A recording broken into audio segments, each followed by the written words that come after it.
Hey everybody, Rich here, Rich's Custom Marine and Auto. Today we're going to be working on this 2004 Honda Element. And you guys have seen this rig before. I've done some other things to it. This is my sister and brother-in-law's rig. We're going to be doing back brakes, so rotors and pads. We'll take a look at what the parking brake shoe looks like. And then on the other side, we're going to be doing the CD axle. Get in here to show you.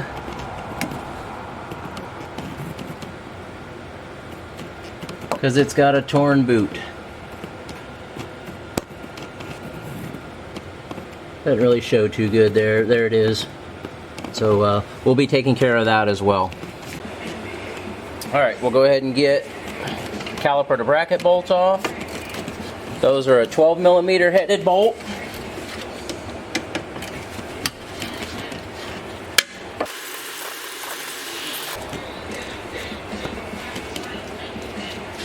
We're probably going to have to do just a little bit of light prying on this because this rotor's got such a lip to it.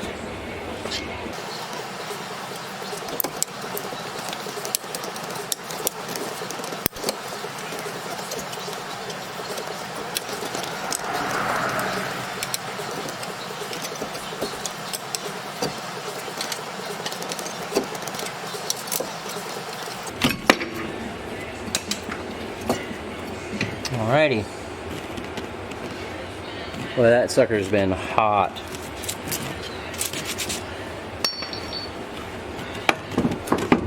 This is also a coast rig, so it sees a fair amount of salt air. To give you an idea, I mean, completely shot. So, got all the life out of those bad boys.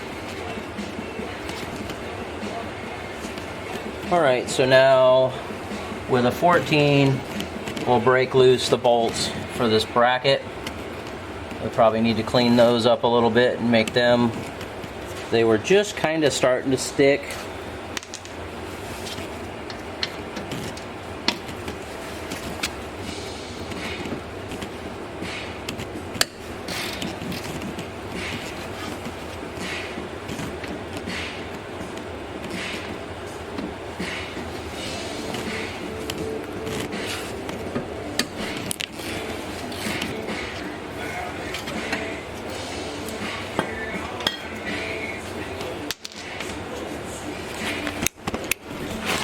And some designs will have these Phillips screws like this one does. So I'm going to go grab my hammer impact for that. I'm not even going to try rounding those things out. And then we need to pop this out, pop this cap out, and make sure the parking brake shoe is backed off all the way so we don't damage that when we remove this guy. I wasn't able to locate my hammer impact, so I thought I would try just using this Phillips on a quarter drive ratchet. Sometimes you take a bit, put it in there, and then tap it to make sure it's fully seated like that. Sometimes that makes a difference, and of course put a lot of pressure on it. That one actually came out pretty easy. Let's see what this other one does.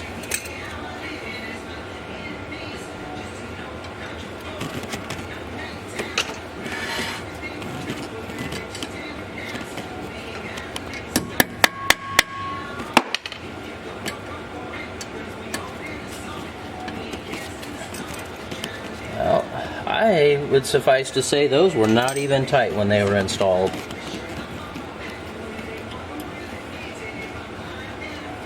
Because I've never seen them come out that easily before. Okay, pop this little plug out. There we go. They can be kind of tedious sometimes.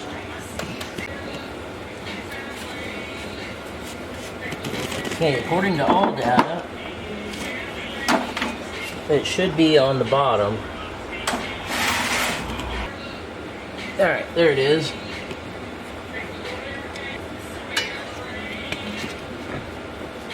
Alright. So now we'll tap around here a little bit and see if we can get that sucker to pop off of there.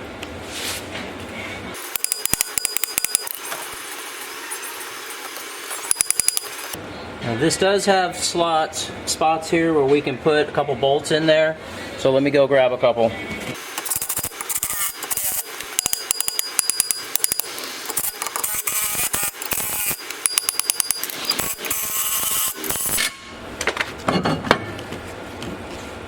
There we go. Parking brake shoes look decent. Alright, so I'm going to shut the camera off and I'll blow this out with air and then let the air clear and we'll get to reinstalling the new parts. Wanted to show you guys that adjuster that I was turning. So it's that little keyed wheel right there. Alright, so let's pop these little guys out and we'll check them out. I want to be real careful here because I don't want to tear the boot.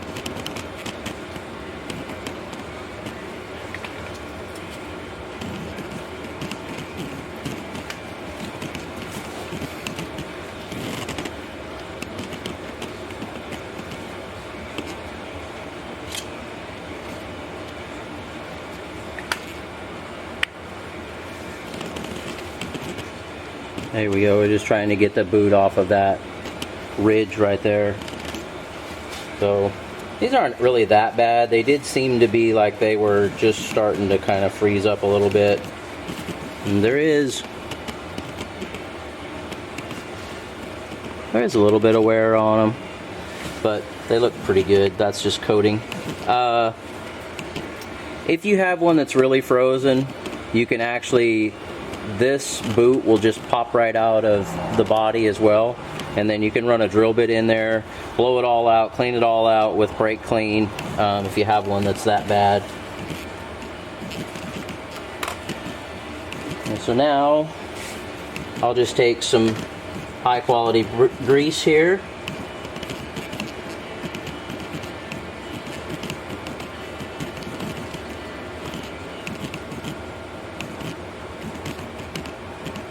So I just put a thin coating like that, and then I'll put just a little bit more on the bottom because it's kind of going to push up and squish up as we reinstall this thing. So push it back in, and you could see that, probably could see that dust that came out of that boot. I haven't blown this off yet, but now that thing works real smooth. So let's do the other one here real quick.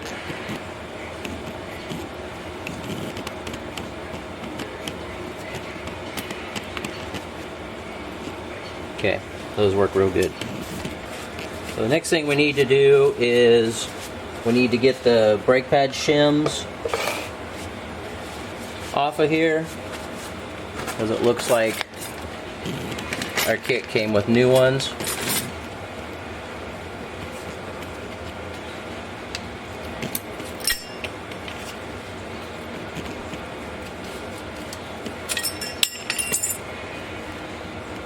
Alright, let me go grab a wire brush so we can clean this up, and then I'll blow this thing off with air, and then we can snap the new ones in. Now guys, we're at a standstill here. Went to push the caliper piston back in, and it's completely rusted. And I've had stuck calipers before, and you just take air carefully, put a piece of wood in here, and then press the caliper out, clean it all up, and sometimes you can even get away without getting a kit, because if you're real careful with the boot and the seal inside. But this thing's trashed. So I'm gonna pull the other side apart so I'm not running to the store an hour away just for one, and see if I've got to get a pair of them before we continue on here. Alright, so the only thing that O'Reilly had in stock that I could find in my area was a bracketed caliper. So I'll go ahead and I'm going to take the bracket off of here so I can get it installed on the line. Alright, and then in the new hardware package they gave us a new banjo bolt and 2 new crush washers. We'll make sure to use those.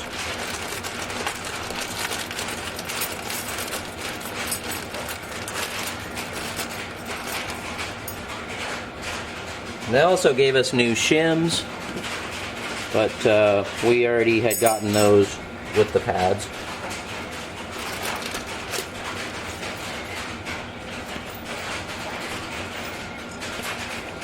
One of the first things you want to do is make sure, so conveniently this has an R and an L, right and a left, to let us know which side it goes on. But the way to know you've got the correct side is, so this thing would be mounted up like so. You want to make sure that the bleeder screw is on the top. If it's down there, you'll never get all the air out of it.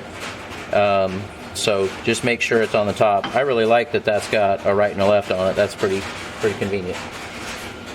So now we'll put 1 crush washer on the new bolt. Run this line back through where it goes.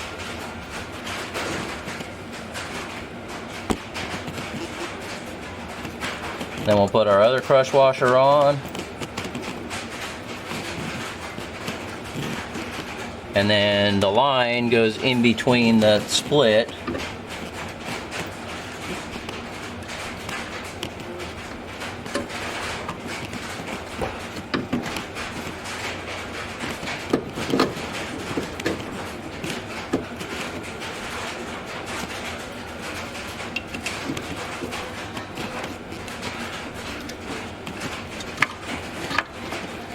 I have had these do that to me before, where that bolt doesn't want to start in the rebuilt caliper. Exactly like what that one's doing. So I'm going to try the old bolt.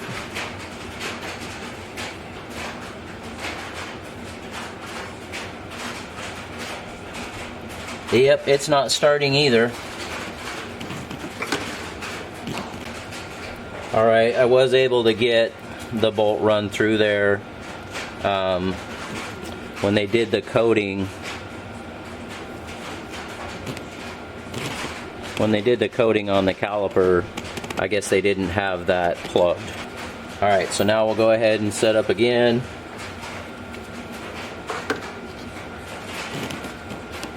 Crush washer on the bolt, through the banjo fitting, then another crush washer.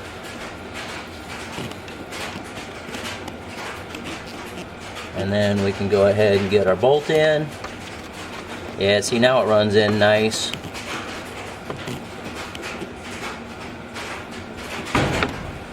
Also didn't like that the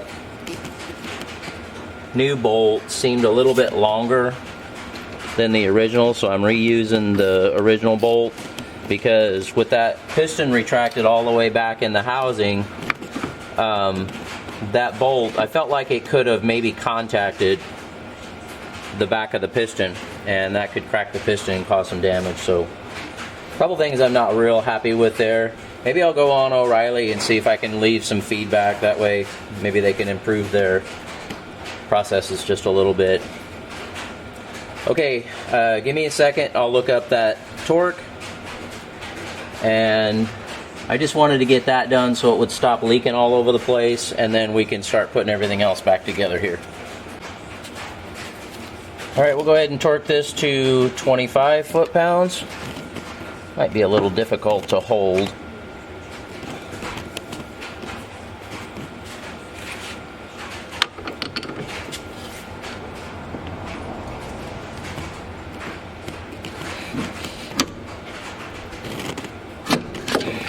Okay. Now we can set that aside. I want to spray a little brake cleaner on there because that thing drips some fluid.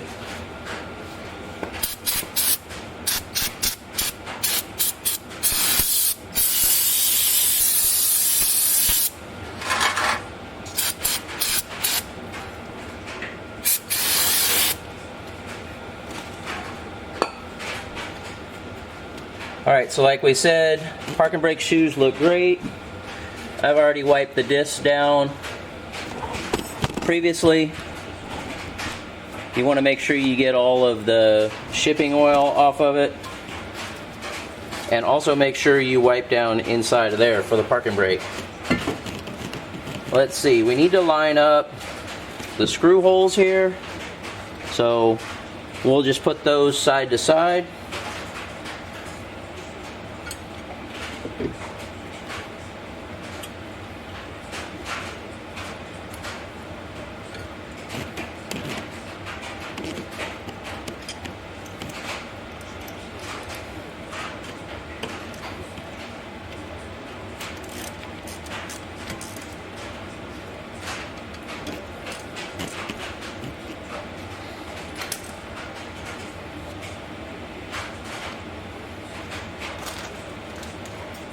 Okay, so now we're ready to put caliper bracket on. Go grab my blue Loctite. I do want to make sure that these bolts are going to fit okay, which these have the coating inside of the threads too. I'm going to go run a thread chaser through these and clean them up a little bit. I don't think that's something I can probably show on there, but there's a lot of that gray coating inside of there. Alright guys, so in order to chase those threads, it's a 10 millimeter by 1.25. Thankfully I have a thread chasing kit, so I was able to just do what I needed to do, but so they're good to go now. This one was so bad, I guess it had a burr or something in it, that I had to actually put this bracket in the vise before I could get the darn thing to go all the way through like it's supposed to. Alright, so this has got ears on it that have to go in that slot.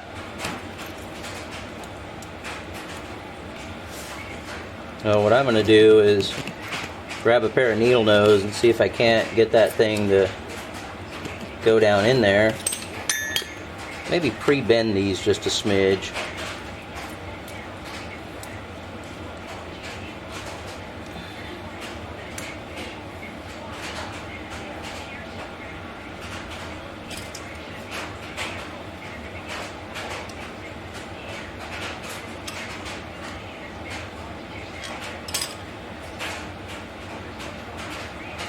Alright, those things are a little bit of a bugger. When you do this job, you'll know what I mean, but just keep fiddling with it and you'll get it to go. Alright, got them on there. Gonna put a little bit of blue Loctite on the mount bolts. And then when we get these in there, we'll torque them to 41 foot-pounds.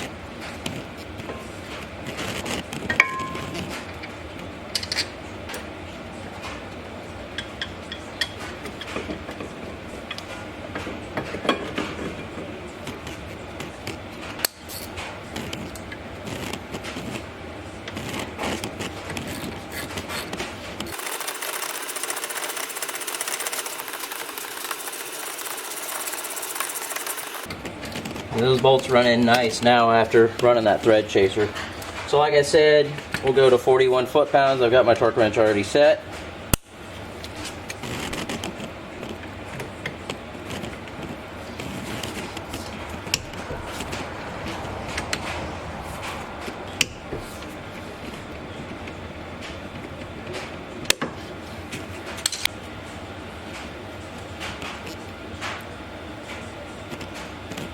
Alright, now for the brake pads.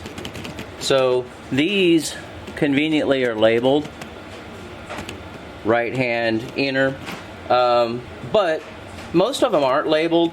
And the rule of thumb with the indicator, or squealer as they're called, is you want that on the inboard side on the leading edge. So of course our disc rotates this way, so you want it on the bottom, just like that. There we go. And then these are just labeled as outer because it doesn't matter which side, of course.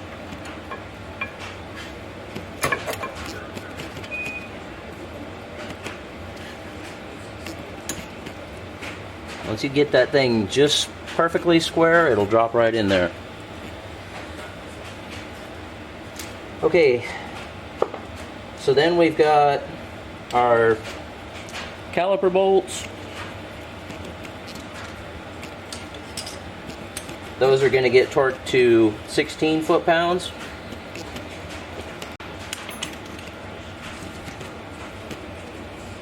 Go ahead and set the caliper up here.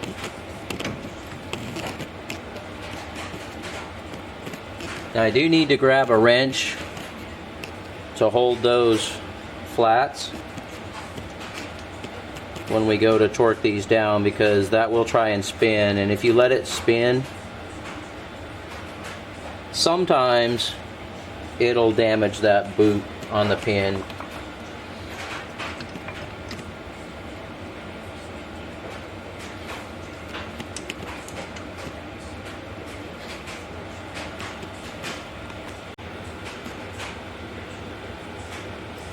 Alright, so we got the caliper on there. We've torqued the bolts to 16 foot-pounds. That thing's basically ready to be bled. And at this point, we'll go ahead and adjust our parking brake shoe. We'll use that knurled knob down inside of there that we backed off to make sure the old drum would come off, the old disc. And so now what I'm going to do is I'm going to dial that little wheel out until I start to get some drag, and then roll it back a couple of clicks, probably like 2 or 3. So when I turn this, I don't hear it touching. Now I do it a little bit different if I had replaced the shoes. I will do the same thing where I run it out until it's touching, but I'll only go back until I just barely hear it dragging. Because I do a couple of just idle ahead and then apply the parking brake for new shoes. I don't do a bedding like we'll have to do for these pads, but I just apply rolling a couple times, and I've actually brought it back in the shop before and checked, and all it really does is take the newness off and kind of helps things break in. But because we're using the used ones, I'll take it back to where I just don't hear it, and then that'll be good.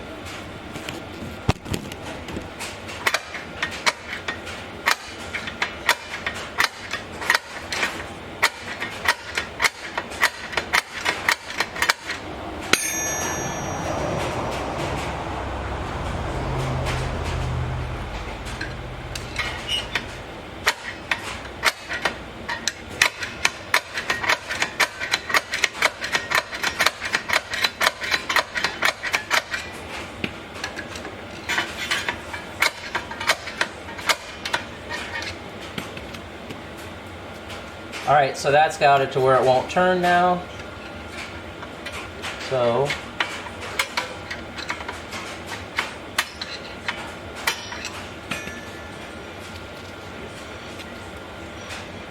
and that's the pad. You guys may not even be able to hear that.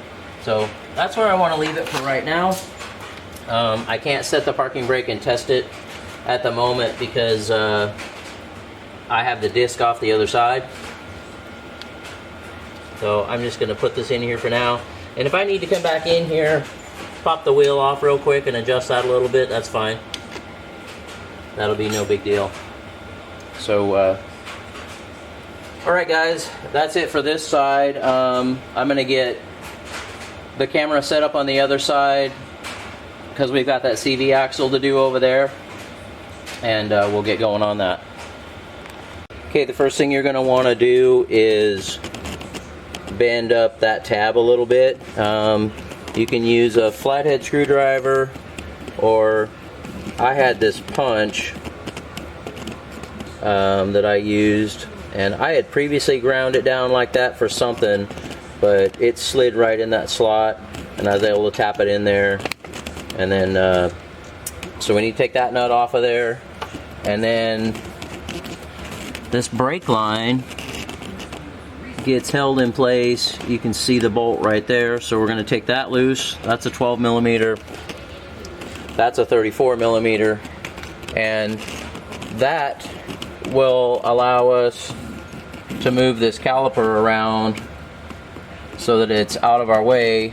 And then the other thing we're going to need to do is we need to take this bolt out, and that's going to allow this whole assembly to lean outward and allow that axle to disengage from there. So let me set this up on the tripod and we'll get set up here. Okay, so 18 millimeter for the nut, 17 millimeter for the head of the bolt.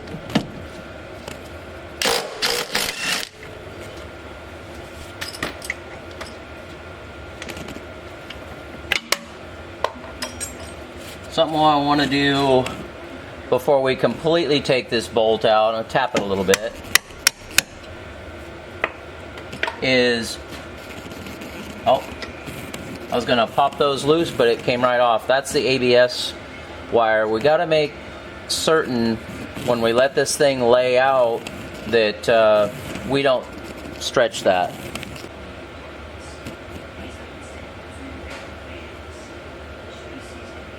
Alright, so now we can work on getting this bolt out.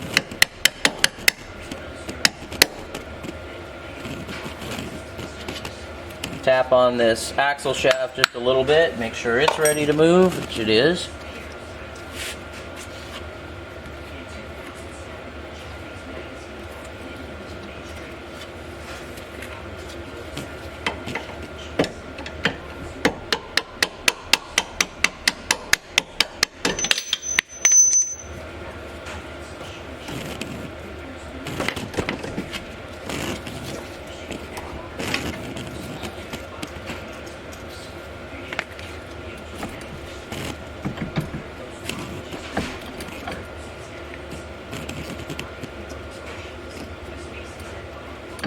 If we have to unbolt that ABS sensor, we can.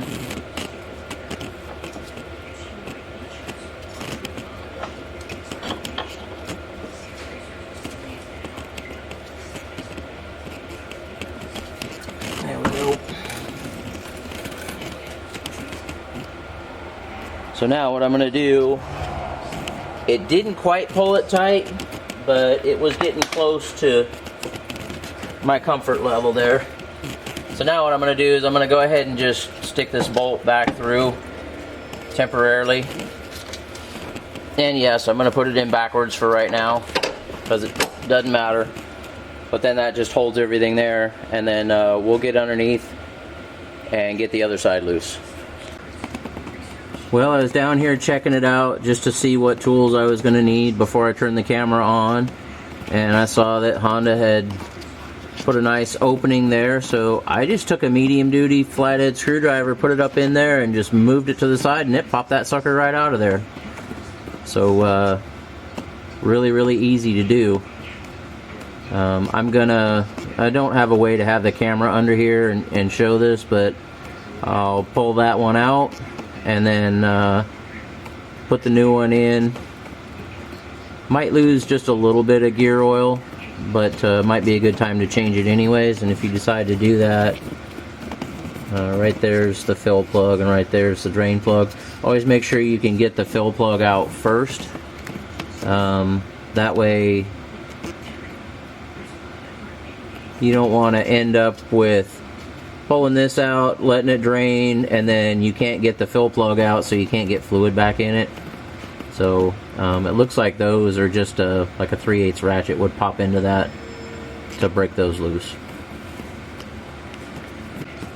Alright guys, we got the new one in there. I'm going to show you a little trick that I used. Alright, so right there's the clip that you've got to override to get it to pop out and pop back in. Well, when you go to put these things back in, I don't know if I'll be able to show this, but that snap ring, because of gravity, it'll fall to the bottom. If you take just a tiny bit of grease, and this won't hurt your rear differential or anything like that, but put a tiny bit of grease in the slot move this thing around and get it centered, that grease will hold it long enough. Then you can slide it into the slot. And then what I did is I just took just a little piece of wood, set it on there, and took my little shop hammer, push in all the way to take all the slack out of all the joints, and then just tap tap, and it went clunk and went in. And then you want to make sure you lay underneath there and pull back out on that thing so you know that snap ring is set. Okay guys, so at this point we're ready to put everything back together. In the interest of keeping the video a little bit shorter, I'm not gonna go over that. Put just a little bit of grease on there, just a little bit too guys, not a lot. You could actually just put it around the front of these splines, and then as you press it in there, it'll push it back. When you go to put this thing back together, this nut here gets torqued to 134 foot-pounds. Of course, you'll want to wait until your brakes are all back together so you can set your parking brake or have a helper hold the brake for you while you torque that thing down. This bolt right here, of course, as we talked about, it goes the other way. I just stuck it in there to hold things together. That bolt gets torqued to 69 foot-pounds. Remember to put your brake line bracket back in place and snug that bolt down. And of course, just like the other side, the caliper bracket bolts that hold this guy are 41 foot-pounds, and then the caliper pins that go in there, those are 16 foot-pounds. Okay, and then the last thing, when you put the wheels on, you want to torque your lug nuts to 80 foot-pounds. Of course, in a crisscross pattern, diametrically opposed. Make sure you bend your lock tang in. What I use is, I've got this aluminum punch that I made years ago, and I just set it in there and then tap right on there with a hammer, and that gets it taken care of. So torque that sucker down and then tap that in so it can't back off. For the brand new brake pads, you'll want to do a bedding in procedure, and what I was taught to do with that, we call it 3 out, 2 back. So basically you get rolling down the road at 55, 60 miles an hour. Do a medium application of the brakes, and just remember your brakes are gonna feel like they're really bad at first. That's what the whole procedure is for. So medium application of the brakes until you get down. You don't want to come to a complete stop, but down to just rolling 5 miles an hour maybe. Let off the brake, get yourself back up to the same speed again, do another medium application, and then do that a third time, and then drive for like maybe 2 miles. That'll let your brakes cool down just a little bit, and then I turn around and come back towards the shop, and I do 2 more pretty quickly and more aggressively stops down to, again, not a complete stop. You want to keep rolling because you can make hot spots on the disc and cause problems. And then that gives me a pretty decent distance to drive back to the shop, a few miles, to where I'm not applying the brakes at all and they're actually cooling down. And then when you get back home or to the shop or whatever, you want to retorque your lug nuts. And I like to retorque all 4 wheels. I've seen quite a few lug nuts that are looser than they should be. So that's the procedure I was taught and that I use. You will smell hot brakes at some point. That's actually very normal for the bedding in process. So don't let that concern you.